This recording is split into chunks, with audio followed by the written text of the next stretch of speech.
Pleased to welcome on the number 6 overall pick of the PWHL draft and a player who I've unfortunately had to watch plenty of goals scored against my team, Julia Gosling. Julia, I appreciate you coming on and joining our first ever interview on the new podcast here.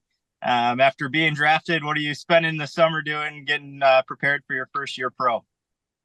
Yeah, thanks for having me, Casey. I'm just in London, Ontario for the summer, so training with a lot of younger guys and that play junior and OHL and looking to play in the A. So we have a good group over near me and just going to start skating probably in July, just with the long off season and just looking to get prepared for this new league. So I'm excited. Joined with our media advisor, Matt Leonardo, as well, and excited to have our first big time guest here. Julia, with on the international stage, your first international play came in the rivalry series between the USA and Canada. Talk about what it was like suiting up for the first time in the Canada jersey on the national stage. Obviously, you played through the U18, U20s, but being able to make it on the national team and the international stage, playing in the rivalry series, what was that like? Yeah, it was awesome. My first rivalry series was actually when I got centralized. So that was the first time I played the US with the national team, and just the atmosphere and the buildings that we were at was incredible. And playing alongside many of these players I looked up to was just insane. Just Pooh's there, Spooner's there, Jenner, just people I watched growing up for a while. So it was truly an honor and just super fun to be with that group. And now having a couple rivalry series on my belt, it's been fun, and I feel like I've been getting more comfortable and confident. Not only a player for the team, but you were able to score pretty quickly on the national stage. Walk me through the emotions there of your first goal that you scored for Team Canada. Yeah, it was awesome. The first one at Worlds was pretty crazy, just with O'Neill playing with me, and we had some pretty good chemistry. She fed me a puck and just deked out the goalie. So it was definitely a fun experience with my family in the stands and Nicole being on the team. So it was definitely just a cool moment to get that under my belt, and especially at Worlds at such a big stage. And Julia, a lot of players, and when I say a lot, I mean a lot, do not have the opportunity to be able to represent their country. Growing up, at what point did you think that this was going to be an opportunity for you? Yeah, I didn't really know at first like if I'd be able to play for the national team. Obviously, it was always a dream to play for the Olympics. I was watching 2010, 2014 Olympics and just wanted to be a part of those groups. But I think it was once kind of in high school, I felt like I was getting better and better and playing on the top teams. I felt like it was an opportunity that I could get, but it ended up working out very well for me. I played U18s twice and then U20s and now with the national team. So definitely lucky and just trying to strive to go to the Olympics in 2026. This year for the NCAA, you were 10th in the country in goals scored with 22, fourth most power play goals in the NCAA as well, 51 points in 37 games played for you. Your overall career at St. Lawrence, 111 games played, you put up 128 points, excuse me. So playing in the ECAC, tough competition every weekend, and at St. Lawrence, how did college hockey prepare you to be able to play now professional here, but also on the international stage? Yeah, it's been huge for my development. And without my teammates and coaches, I definitely wouldn't be the player I am today.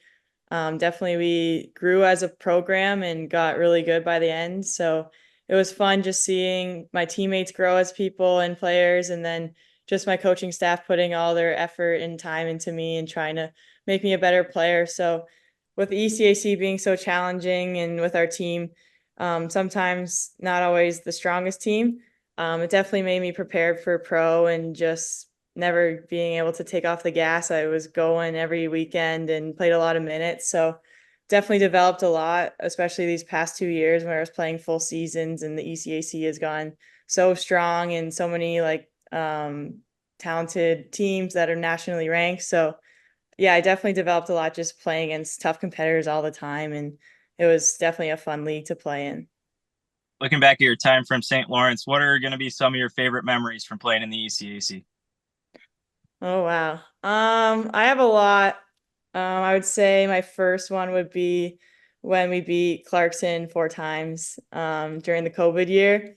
They were ranked higher than us and just beating them 4 times in a row is obviously sweet with the rivalry. So that was pretty enjoyable, and our team loved that time. And then my other one would be when we swept Mercyhurst this year. We had all of our alumni come back, and even the founder of women's hockey at SLU. So we had a big crowd around, and we came back a 3-goal deficit. So it was pretty cool, and we scored an OT with 2 seconds left. So that, just the atmosphere of our rink was awesome. So those were probably my top 2. Julia, this year you were selected to the IHF World Championship team, and you mentioned playing alongside your cousin Nicole there at Clarkson Golden Knight, who I've had the pleasure of watching quite a bit. The week in Utica, I was down there and got to see plenty of your family cheering you on there close to home and playing on USA soil. Talk about what it meant to you have to be able to have your family there for the whole week cheering you guys on, and also playing together with Nicole. Yeah, it's definitely special. Obviously, most people don't play with their family very often, and especially at the national stage. So playing alongside her and seeing how she's grown as a player at Clarkson has been awesome. And finally playing with each other again was pretty fun. And just being on the ice together was pretty surreal. And having both of our families in the stands, they're just rooting for us and jumping up and down every goal. So it was definitely fun. And then our first pregame tournament, we both scored. So it was pretty funny that we both had to score in the same game. But yeah, it's definitely just super fun and special, and hopefully we can continue doing that. You put up 2 goals in the tournament en route to Canada lifting the World Championship trophy, and you received your first IHF gold medal. What was the moment like beating the USA there? You lost to them early in the tournament, but when it matters in the gold medal game, you knock them off on their home ice, and you're able to celebrate your first World Championship win.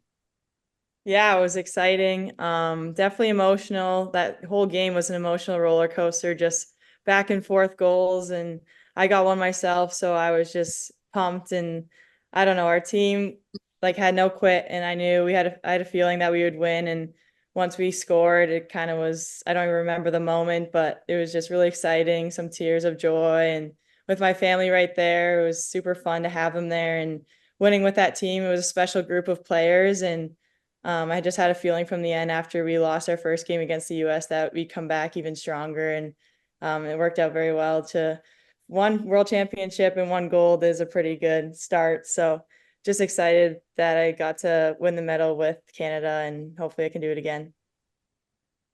And definitely a lot more big moments to come for your career. Take us back prior a little bit to those big moments before the game. Take us into the headset. What are you listening to before the game? Are you a pregame aux person? Or are you giving that off to somebody else? Talk to us. What kind of music are we listening to before the game? Yeah, I'm not on aux. I haven't got the chance to be on aux yet. I wouldn't mind it, but probably I just use my AirPods, and I listen to a lot of remixes on SoundCloud, just different songs and different beats, kind of keeps me going. And then I always listen to Wins and Losses by Meek Mill. That's the last song I listen to every time, just has a little pretty good startup to listen to. So I only listen to like part of it, but that's kind of what I listen to. You had one more year of eligibility. You decided to declare for the PWHL draft, and obviously it worked out pretty well for you. But walk us through the decision process that you decided not to go back to St. Lawrence, where you could have had one more year after a very successful year for the team and yourself as well. You decided to go pro, and now we'll look forward to the PWHL.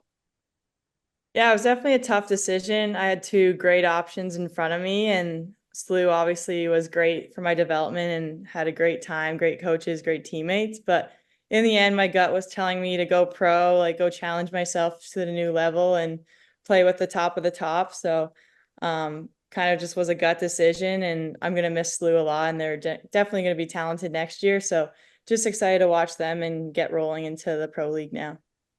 You're selected in the first round, the 6th overall pick in the PWHL draft last week. Going into the draft, did you have any idea that you might be that high up in the first round there? Yeah, I honestly didn't exactly know. I was hearing things about maybe you go first round, maybe second, maybe even third. So my head was kind of just waiting to see what happens. I definitely chatted with a couple teams and was hoping maybe they'd select me, but I didn't really care where I got selected. But it was definitely huge to be selected in the first round with all those incredible players. And It's just an honor to be selected first by Toronto. So I'm just excited for the market and the fan base and the team that I get to play with. So it'll be a fun ride. Absolutely. And you mentioned you had chatted with a few teams. Talk to me a little bit about that pre-draft process, going through and chatting with those teams. I know it's a big, pre-draft questions is always an exciting thing to hear about. Any interesting questions that you heard during your conversations?